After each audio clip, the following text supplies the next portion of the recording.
This is the video for class 3rd SST, chapter Good Government.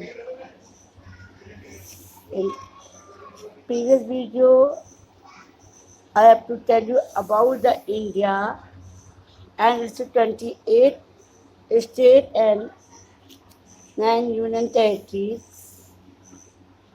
और साथ ही मैंने आपको एक मेथड बताया था learning method for state name, जिस प्रकार था 83 BRCS J number 1 M5 UKG HP2, जिसको मैंने एक शॉर्टकट तरीके से आपको लर्न करने के लिए बताया था। और मैंने बोला था कि आपको केवल ये एक लाइन लर्न करनी है, 83 BRCS J number 1 M5 UKG HP2। आप इसको लर्न कर लेंगे तो इसके अकॉर्डिंग आप पूरा स्टेट नेम लिख सकते हैं। जैसे A फॉर 3 स्टेट है, T फॉर भी 3 स्टेट्स है।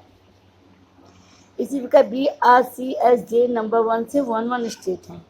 देखिए B से ये सब आपको 1 स्टेट दिखाई दे रहे हैं। और M से मैंने आपको बताया था M5 और UKG HP2 से आपको 2 स्टेट हैं। अब आज मैं आपको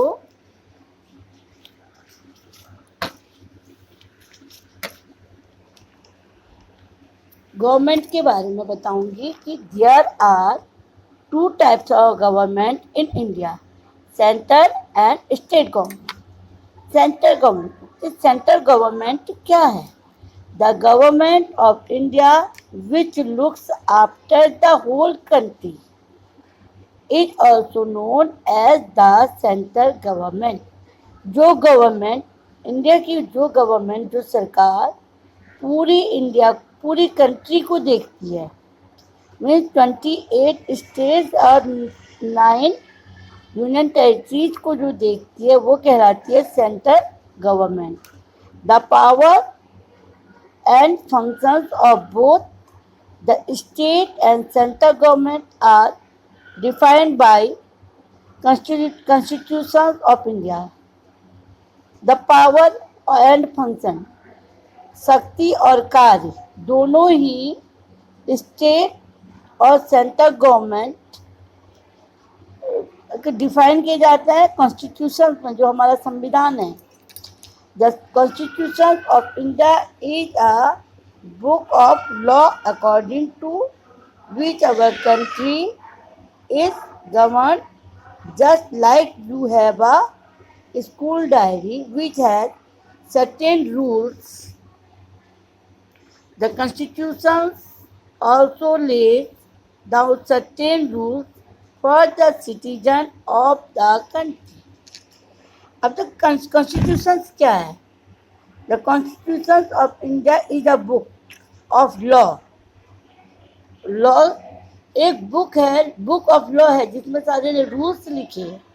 कॉन्स्टिट्यूशन ऑफ इंडिया की एक बुक है जिसमें सारे रूल लिखे, जिसे हम संविधान बोलते हैं। जैसे आप लोगों की एक स्कूल डायरी होती है, स्कूल डायरी में आपके स्कूल से रिलेटेड रूल्स होते हैं, उसी प्रकार से जो बुक है इस कॉन्स्टिट्यूशन में सारे रूल्स रहते हैं। अब some part of India are looked after directly by central government. कुछ स्टेट्स तो कुछ पार्ट तो सेंट्रल गवर्नमेंट के द्वारा डायरेक्ट देखे जाते हैं, जिनको हम कहते हैं these are called union territories. जिनको हम यूनियन टेरिटरीज कहते हैं, मीन्स केंद्र शासित प्रदेश, जो कि सेंटर के द्वारा देखे जाते हैं। यूनियन टेरिटरीज मीन्स केंद्र शासित, जो कि सेंट्रल गवर्नमेंट जिनको देखती है। The central government is responsible for the security of the nation, making laws and supervising the state government. और जो सेंट्रल गवर्नमेंट होती है उसकी रिस्पॉन्सिबिलिटी क्या होती है? वो रिस्पॉन्सिबल होता है सिक्योरिटी ऑफ नेशन, देश की सुरक्षा के प्रति वो रिस्पॉन्सिबल होता है।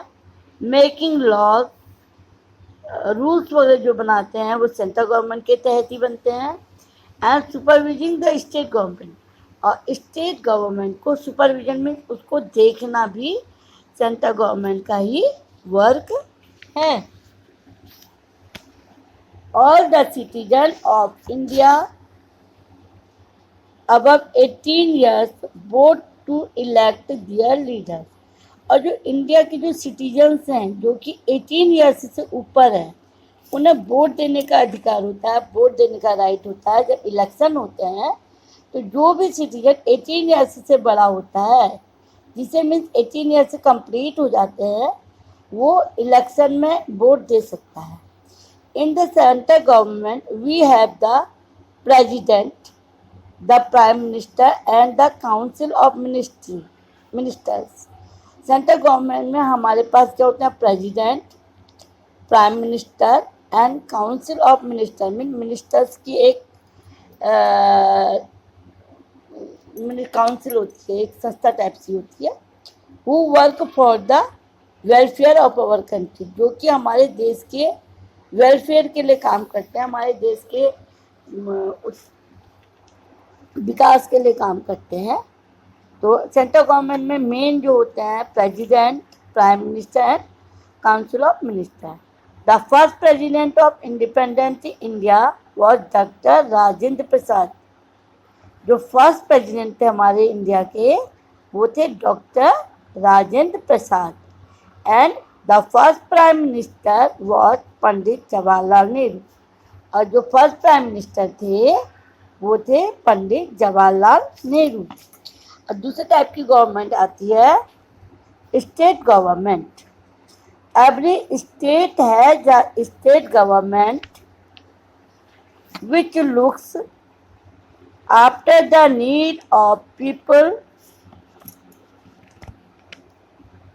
such as education, medicine facilities, finance, cleanliness, water supply etc। और जो एवरी स्टेट और 28 स्टेट जो हमारे पास उनके पास अपनी अपनी गवर्नमेंट होती है, अपनी अपनी एक सरकार होती है जो कि अपने स्टेट के लोगों की आवश्यकताओं को देखते हैं। नीड ऑफ द पीपल, अपने स्टेट के लोगों की आवश्यकताओं को देखते हैं, जैसे कि education, medical facilities, finance, cleanliness, water supply etcetera. The head of the state is the governor. State का जो हेड होता है वो गवर्नर होता है। Every state has a chief minister. और हर स्टेट का एक चीफ मिनिस्टर होता है who is responsible for the welfare of people in हर और इन देयर स्टेट्स। और जो चीफ मिनिस्टर होते हैं उनकी रिस्पॉन्सिबिलिटी होती है कि अपने स्टेट के लोगों की वेलफेयर मीन्स उनकी देखभाल, उनकी विकास, उनकी हर ज़रूरतों को देखना उनकी रिस्पॉन्सिबिलिटी होती है। Every union territory has a lieutenant government. और प्रीवियस वीडियो में मैंने आपको एक जो लर्निंग मेथड दिया था उसी के अकॉर्डिंग मैं आपको स्टेट नेम और उनकी कैपिटल उसी के अकॉर्डिंग लिख के दिखा रही हूँ। ये देखिए, फर्स्ट है आंध्र प्रदेश,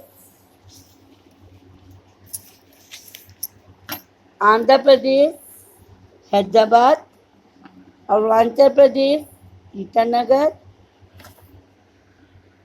ईटानगर, आसाम, दिसपुर, तमिलनाडु, चेन्नई, तेलंगाना, हैदराबाद, त्रिपुरा, अगरतला। ये आपके आगे 83 में थे। फिर BRCSJ नंबर 1 बिहार, पटना, राजस्थान, जयपुर, छत्तीसगढ़, रांची, सिक्किम,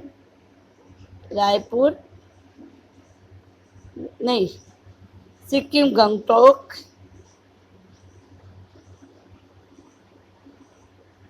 नागालैंड, कोहिमा, झारखंड, रांची, उड़ीसा, भुवनेश्वर।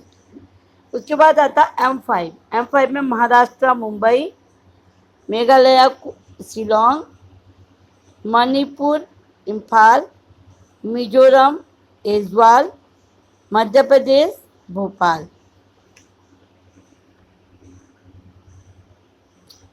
अब आपका आ गया